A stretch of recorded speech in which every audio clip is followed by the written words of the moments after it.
কাক ভেজা হয়ে সিঁড়ি দিয়ে উঠতে উঠতে এটাই দেখবে বলে আশা করছিল তিথি। ওদের ফ্ল্যাটের দরজায় তালা দেওয়া, মানে মা বেরিয়ে গেছে দিদুনের বাড়িতে। ধ্যাত, মেজাজটা খারাপ হয়ে গেল ওর।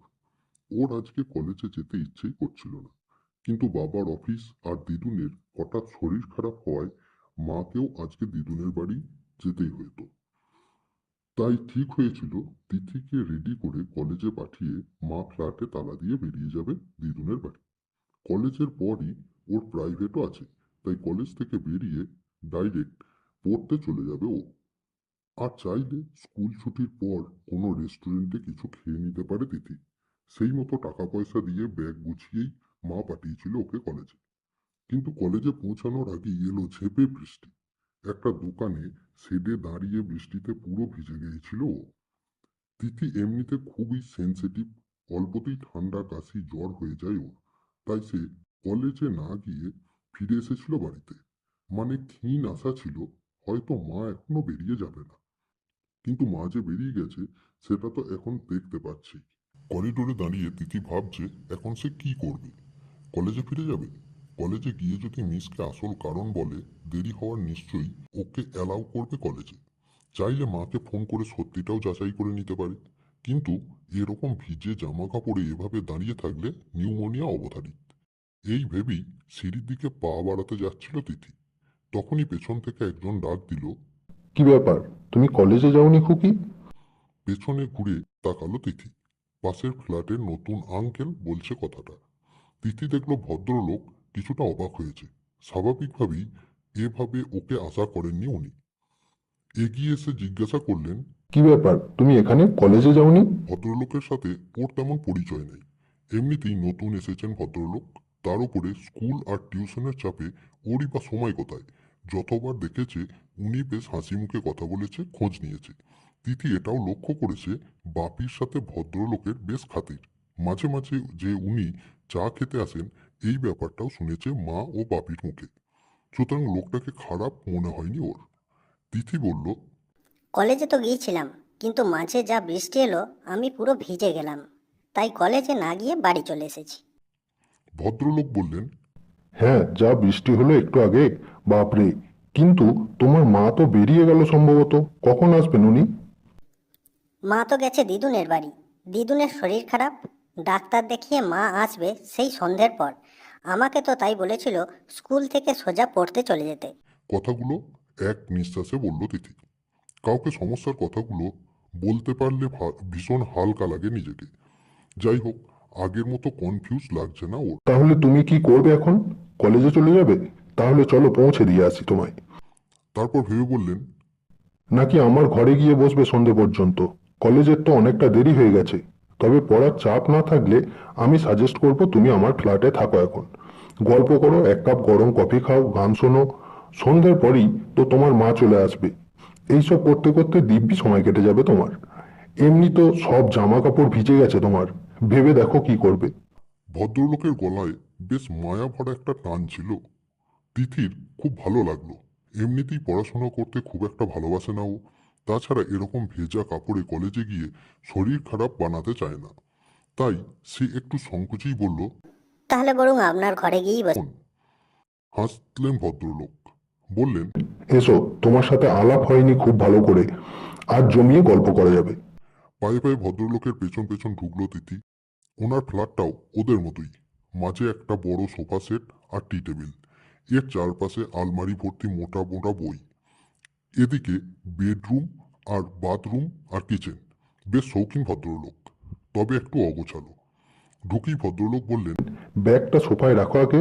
ও, তুমি তো ভীষণ ভিজে গেছো, লাইক এ ওয়েট পুসি ক্যাট, হা হা হা। এতক্ষণ পরে নিচের দিকে ভালো করে তাকালো তিথি। সাদা জামাটা ভিজে লেপ্টে গেছে ওর ফর্সা গায়ের সাথে। ভেতরে হোয়াইট কমিসোলটা স্পষ্ট দেখা যাচ্ছে। ভাগ্যিস স্কার্টটা আছে, নয়তো অবস্থা আরো খারাপ হতো। তিথি লজ্জায় পড়ে গেল। ওর কাছে এক্সট্রা কোনো জামা কাপড় নাই। যা আছে তা ওর নিজের ফ্ল্যাটে তালা বন্ধ হয়ে। এইরকম অবস্থায় একটু ইতস্তত করি তিথি জিজ্ঞাসা করলো। আপনার কাছে এক্সট্রা কোনো জামা কাপড় নেই না? আমার কাছে তুমি মেয়েদের জামা কাপড় পাবে কি করে? আমি তো একাই থাকি। তবে তুমি চাইলে আমার একটা সেট পরতে পারো। একটু ঢিলে হলেও তোমার হয়ে যাবে, অসুবিধা হবে না। তিথি ভাবলো ও কি করবে। বাপির গেঞ্জি টি শার্ট শখ করে সে প্রায়ই পরে, তবে এরকম একজন অপরিচিত লোকের জামা কাপড় পরা ঠিক হবে কিনা সে বুঝতে পারল না।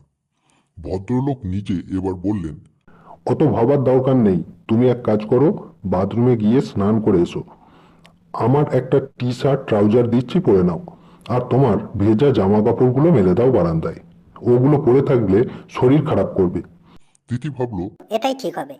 এমনিতেও এখানে উনি ছাড়া আর কেউ নেই। ল্যাংটো হয়ে থাকলেও কেউ কিছু জানতে পারবে না। কথাটা ভেবেই ও কেমন অবাক হয়ে গেল। এসব কি ভাবছে ও? এরকম উল্টোপাল্টা কথা তো ও সচরাচর ভাবে না। ভদ্রলোক ওর বাবার বয়সী, বাবার থেকে কিছুটা বয়সে বড়ই হবে বরং। এই লোকটার সম্পর্কে ছিছি। এই খুকি, কি ভাবছো এত? ভদ্রলোকের কথায় বাস্তব জগতে ফিরে এলো তিথি। এর মধ্যে উনি একটা জামা কাপড়ের সেট হাতে ধরিয়ে দিয়েছে। ওটা নিয়ে বাথরুমের দিকে এগোলো তিথি। বাথরুমটাও ওদের ফ্ল্যাটের মতোই। তিথির অসুবিধা হলো না। শরীর থেকে একটা একটা করে কাপড় সরাতে লাগলো ও। ওর সাদা শার্ট, ব্লু স্কার্ট, কমিসোল, এসবের মধ্যেই আয়নার দিকে চোখ গেল ওর। পরিষ্কার কাঁচে ফুটে উঠেছে ওর সদ্য যৌবনপ্রাপ্ত কুমারী নারীর অবয়ব। যথেষ্ট সুন্দরী সে। ফর্সা গায়ের রং, ঘাড় অব্দি যত্ন করে ছাঁটা চুল, কামানো বগল, যৌবনের স্পর্শ পাওয়া অনুন্নত দুটি স্তন, যার বোটা দুটি হালকা বাদামি। এখনো শুধু খয়েরি রঙের একটা প্যান্টি পরে আছে। অন্য সময় ওর জায়গায় আঙ্কেল এখানে থাকেন। উনিও নিশ্চয়ই নগ্ন হয়ে স্নান করেন। আচ্ছা, উনিও কি এভাবে খুঁটিয়ে দেখেন নিজেকে আয়নায়? ওনার পুরুষাঙ্গটা কি? আর ভাবতে পারল না তিথি। ওর লজ্জা করতে থাকলো। নিজের সামনেই দেখতে পেল লজ্জায় লাল হয়ে যাচ্ছে ওর গাল দুটো। প্যান্টিটা খুলে নিয়ে শাওয়ারটা অন করলো ও। ওর নরম শরীরে ছড়িয়ে পড়লো জলের ধারা। স্নান করার পর তিথি ওর জামা কাপড়গুলো ফেলে দিল জল ভরা বালতিতে। তারপরেই খেয়াল করলো ওর কাছে কোনো টাওয়াল নাই। ভিজে জবজবে হয়ে আছে। গা মুছবে কি করে? ওর মাথায় ভেতরটা ফাঁকা হয়ে গেল। আঙ্কেলের কাছে যাওয়া ছাড়া ওর কোনো উপায় নেই। এরকম অবস্থায় ও আঙ্কেলের সামনে যাবেই বা কি করে? কিন্তু কিছু করার নেই। খামোকা এখানে ঘন্টার পর ঘন্টা কাটানোর কোনো মানে হয় না। ও লক্ষ্য করলো উত্তেজনায় ও স্তনের বোটা দুটো শক্ত হয়ে গেছে। কোনো রকমে বাথরুমের দরজাটা একটু ফাঁক করে গলা বাড়িয়ে ও ডাকলো, আঙ্কেল! বলো, কি হয়েছে? ওনার গমগমে গলা ভেসে এলো। বাথরুমে টাওয়াল নেই তো? ওহ, দেখেছো, একদম ভুলে গেছি, আসলে বয়স হচ্ছে তো। বলে একগাল হাসলেন ভদ্রলোক। এই নাও। বলে তিনি টাওয়াল হাত বাড়িয়ে এগিয়ে দিলেন বাথরুমের দরজার দিকে। দরজাটা একটু ফাঁক করে হাত বাড়ালো তিথি। ওর অজান্তেই ওর ফর্সা ভেজা হাতের সাথে বেরিয়ে এসেছিল ওর কামানো বগলের একাংশ। টাওয়ালটা দিতে গিয়ে হঠাৎ করেই ওটা চোখে পড়ে গেল ভদ্রলোকের। বুঝতে পারলেন দরজার ওপাশের মেয়েটার শরীরে একটা সুতোও নেই। পায়জামার ভেতরে শক্ত একটা দণ্ড টের পেলেন উনি। তারপর টাওয়ালটা দিয়ে দিলেন ওর হাতে। টাওয়ালটা নিয়েই ঝট করে দরজাটা বন্ধ করে দিল তিথি। একটা থ্যাংক ইউ পর্যন্ত জানানো হলো না ওনাকে।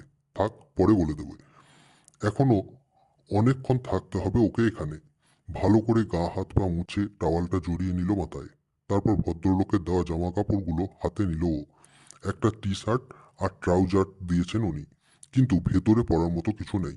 অবশ্য উনিই বা পাবেন কোথায়? এইটুকু যে পাচ্ছে এটাই ওর ভাগ্যের ব্যাপার। জামা কাপড়গুলো পরে নিল ও। তারপর বেরিয়ে এলো বাইরে। বাথরুম থেকে বেরোতেই ভদ্রলোক ইশারায় সোফায় বসতে বললেন ওকে। তারপর টেবিলে নামিয়ে রাখলেন দুটো কফির মগ আর পাশের ট্রেতে কয়েকটা বিস্কুট। বললেন, কফিটা খেয়ে নাও, গরম গরম আরাম লাগবে। সোফায় বসে সোফায় বসে দু হাতে কফিতে চুমুক দিল ও। কফি খেতে ওর খুব ভালো লাগে, কিন্তু বাড়িতে ওকে কফি দেওয়া হয় না। ও হরলিক্স খায় শুধু। ও হঠাৎ শুনতে পেল টাওয়ালটা খুলে চুলটা শুকোতে দাও, নয়তো ঠান্ডা বসে যাবে। তিথি খেয়াল করলো ও টাওয়ালটা খোলেনি এখনো মাথা থেকে। ও ব্যস্ত হয়ে উঠতেই ভদ্রলোক বললেন, থাক, তুমি বসো, আমি মেলে দিচ্ছি। উনি নিজেই ওর মাথার থেকে টাওয়ালটা খুলে ভালো করে মাথা মুছিয়ে দিতে লাগলেন। অনেকদিন ওকে কেউ এভাবে যত্ন করে মাথা মুছিয়ে দেয়নি। আরামে দু চোখ বুজে কফিতে চুমুক দিতে লাগলো ও। মাথা মুছিয়ে দিলেও ভদ্রলোকের দৃষ্টি ছিল অন্যদিকে। ঢিলে টি শার্ট হওয়া সত্ত্বেও মেয়েটার ছোট ছোট ডালিমগুলো বেশ ফুলে আছে। ডালিমের ওপর কিশমিশ দানা দুটোর অবস্থানও স্পষ্ট বোঝা যাচ্ছে। তাছাড়া তাড়াহুড়ো করতে গিয়ে টি শার্টের বোতামগুলো লাগায়নি ও। তাতে ওর অনাবৃত বুকের ভাঁজ দেখা যাচ্ছে অনেকটা। আরও একটু দেখার ইচ্ছা ছিল ওনার, কিন্তু বেশিক্ষণ তাকিয়ে থাকলে সন্দেহ করতে পারে মেয়েটা। সবে 12টা বাজে, এখনো অনেকক্ষণ থাকবে মেয়েটা। এর মধ্যে কপাল ভালো থাকলে পুরোটাই খুলে দেখতে পারবেন উনি। মেয়েটাকে সচেতন করতে একটু গলা খাঁকড়ে দিলেন উনি। তোমার জামার বোতামগুলো আটকাতে ভুলে গেছো, আটকে নাও। তিথি চমকে উঠে দেখলো সত্যিই সে বোতাম আটকায়নি।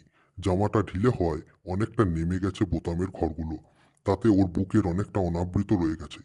তাড়াতাড়ি বোতামগুলো আটকে নিল ও। তারপর পেছন ঘুরে বলল সরি। ঠিক আছে। উত্তর এলো বারান্দা থেকে। উনি ততক্ষণে টাওয়ালটা মেলে দিয়েছেন ব্যালকনিতে। তিথি গুটি গুটি পায়ে এগিয়ে গেল ওই দিকে।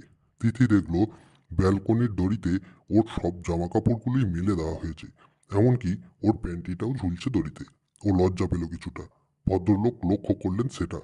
তারপর ওর গাল টিপে বললেন, বাইরে না মেলে দিলে শুকোবে না। এসো, ভেতরে এসে বসো। এরপর কি হলো তা জানবার জন্য অবশ্যই চ্যানেলটি সাবস্ক্রাইব করুন এবং ভিডিওটি লাইক করুন। তাতে খুব তাড়াতাড়ি আমি দ্বিতীয় পর্ব নিয়ে আসবো।